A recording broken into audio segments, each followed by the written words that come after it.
Friends, हम लोग typhoid fever के बारे में डिस्कस करेंगे। टाइफाइड फीवर को एंटेरिक फीवर भी कहते हैं। यह हमारे यहाँ बहुत ही जल्दी से फैल जाता है। क्यों फैलता है, इसका कारण क्या है, साइन एंड सिम्टम क्या है, सब कुछ मैं डिटेल में बात करूँगा। ये WHO के अनुसार पूरे वर्ल्ड में लगभग 28,000 से 1,60,000 तक लोग पूरे एक वर्ष में पूरे विश्व में लोग मरते हैं। कहने का मतलब ये कि एक वर्ष में पूरे विश्व में यानी पूरे वर्ल्ड में लगभग 28,000 से 1,60,000 लोगों की मृत्यु होती है केवल टाइफाइड फीवर या एंटेरिक फीवर की वजह से। और WHO के अनुसार, जिसको वर्ल्ड हेल्थ ऑर्गेनाइजेशन कहते हैं, इसको सारी दुनिया मान्यता देती है, इसकी रिपोर्ट कभी गलत नहीं हो सकती है लगभग में। तो जो इसके पेशेंट आते हैं साल भर में, वो 10 से 21 मिलियन पेशेंट सामने आते हैं केवल टाइफाइड के। तो फ्रेंड, हम इसको डिटेल में बात करते हैं।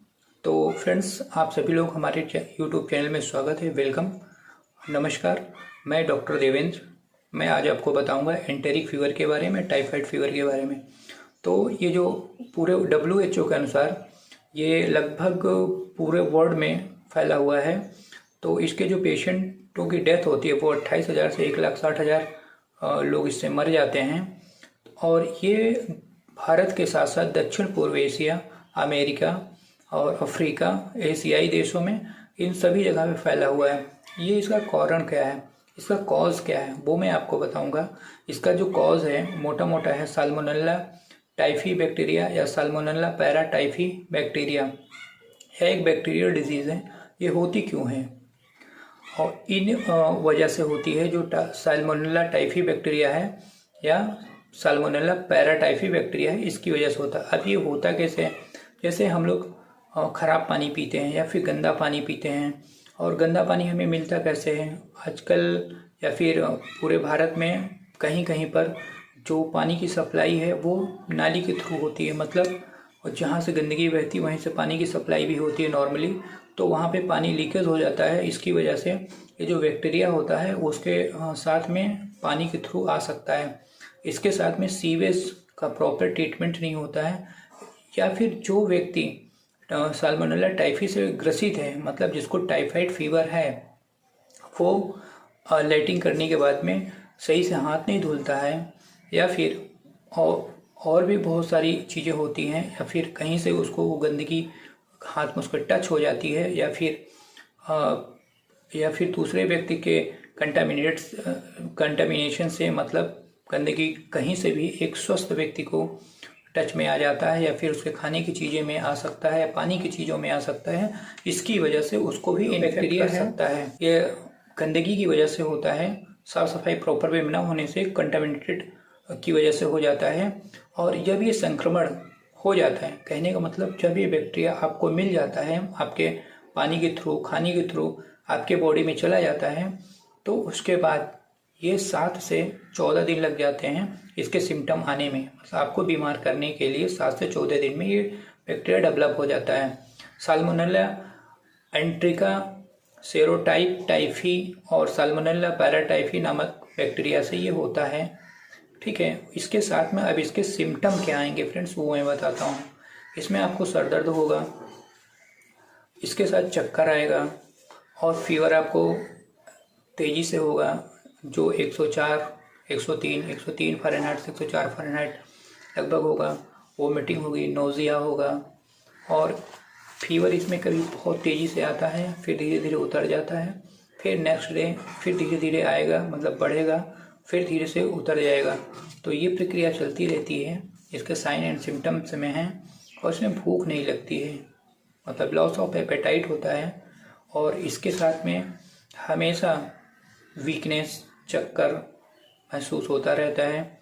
दर्द के साथ तेज बुखार आता है, साथ में कॉन्स्टिपेशन भी हो सकता है। कॉन्स्टिपेशन का मतलब है कि आपको लैट्रिन नहीं होगी, पेट साफ नहीं होगा, और इसके साथ डायरिया भी हो सकता है, ड्राई खांसी भी आ सकती है, आपका वेट भी लूज हो सकता है, और स्वेटिंग, पसीना भी आ सकता है। इसमें कभी कभी आपका पेट में दर्द होता है, और यहाँ पर चेस्ट में रैसेस भी आ सकते हैं फ्रेंड्स। जगहों पे रैसेस आ सकते हैं, और इसके साथ में स्टोमक आपका जो होता है वो फूल सकता है, मतलब स्टोमक में स्वेलिंग हो सकती है। और साथ ही साथ में ये सारी जितनी भी मैंने बताया सब साइन एंड सिम्टम आते हैं। और इसके साथ में आपको न्यूमोनिया हो सकता है, पैनक्रियाटाइटिस हो सकती है, इन्फ्लामेशन ऑफ पैनक्रियाज, मायोकार्डाइटिस हो सकता है, इन्फ्लामेशन ऑफ कार्डियक मसल्स, और इसके साथ में मेनिंजाइटिस हो सकता है, इन्फ्लामेशन ऑफ मेनिंजेस। तो ये सारी चीज़ें हो सकती हैं टाइफाइड फीवर, एंटेरिक फीवर के लक्षण। और इसके साथ में आपका जांच कौन सी कराना है, इन्वेस्टिगेशन कौन कराना है कि आप कंफर्म हो जाएं कि आपको टाइफाइड फीवर हुआ है। तो इन्वेस्टिगेशन में सबसे पहले हम विडॉल टेस्ट कराते हैं। अगर वो पॉजिटिव आ जाता है तो मतलब आपको टाइफाइड हुआ है। तो अब इसके बाद में हम इसका प्रिवेंशन कैसे करें, होम्योपैथी ट्रीटमेंट कैसे करें, कौन कौन सी दवा लें। फ्रेंड्स अभी सब मैं आपको प्रिवेंशन कैसे करें, मतलब इससे बचे कैसे और कौन सी ट्रीटमेंट लें। तो फर्स्ट ऑफ ऑल प्रिवेंशन, पहले इसको हम ये बताते हैं कि सबसे पहले आप जो खाना खाते हैं वो एकदम प्रॉपर क्लीन एंड नीट होना चाहिए। जो व्यक्ति आपको खाना देता है उसका हाथ प्रॉपर साबुन से धुला होना चाहिए। जो पानी आप पीते हैं वो पानी बहुत अच्छा होना चाहिए, साफ़ होना चाहिए। और इसके साथ में और बाहर की जो भी प्रदूषित चीज़ें हैं या फिर उनको आपको नहीं खाना है। ग्रीन फ्रूट, ग्रीन वेजिटेबल्स खाना है। खाने पे विशेष ध्यान देना है कि जो आपको खाना सर्व कर रहा है या खाना बना रहा है उसका हाथ प्रॉपर वे में साफ़ होना चाहिए।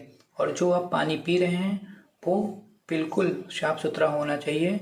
और खाने से पहले आपका हाथ धुला हुआ होना चाहिए। कोई भी ऐसी चीज़ मत छूइए जिससे कि गंदगी वो आपके साथ में आ सके। आपके साथ में अगर कोई व्यक्ति साल्मोनेला टाइफस है या फिर टाइफाइड फीवर से संक्रमित है या परेशान है तो उससे आप थोड़ा सा साफ सफाई का विशेष ध्यान रखें। उससे डायरेक्ट कांटेक्ट में रह रहे हैं तो उसका भी हाथ कुछ चीज़ लेने से पहले धुला होना चाहिए और आपका भी हाथ खाने से पहले धुला होना चाहिए, है ना। तो इन चीज़ों को विशेष ध्यान रखना है। पानी जूठा किसी का नहीं पीना है, खासतौर से जिसको टाइफाइड हुआ है उसका तो पानी कतई जूठा हुआ नहीं पीना चाहिए, उससे भी आपको इन्फेक्शन हो सकता है। और इसके साथ में अब आपको हम होम्योपैथिक ट्रीटमेंट बताते हैं इसके साथ में। तो होम्योपैथिक में भी बहुत अच्छा इसका ट्रीटमेंट है। आप इस मेडिसिन को लीजिए, किसी भी होम्योपैथी मेडिकल स्टोर पर आप चले जाइए, वहाँ से आप ये मेडिसिन लीजिए।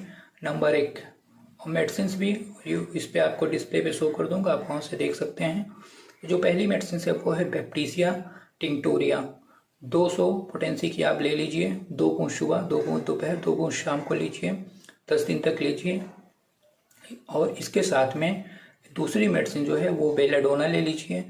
30 में इसकी पोटेंसी होगी, बेलाडोना 30 पोटेंसी की। और इसको 2 बूंद दोपहर में लेना है, केवल दोपहर में 2 बूंद लेना है। और इसके साथ में आप कुछ मदर टिंचर मैं आपको बता रहा हूँ, वो मदर टिंचर मिला के पीजिए, जैसे सिंकोना ऑफिसिनेलिस, रस्टॉक्स, जेलसीमियम। ये तीनों मदर टिंचर ले लिए। तीनों से 10-10-10 बूंद निकाल के आधे कप पानी में डाल लीजिए। टोटल 30 बूंद हो जाएगा। एक बार सुबह, एक बार शाम को लीजिए।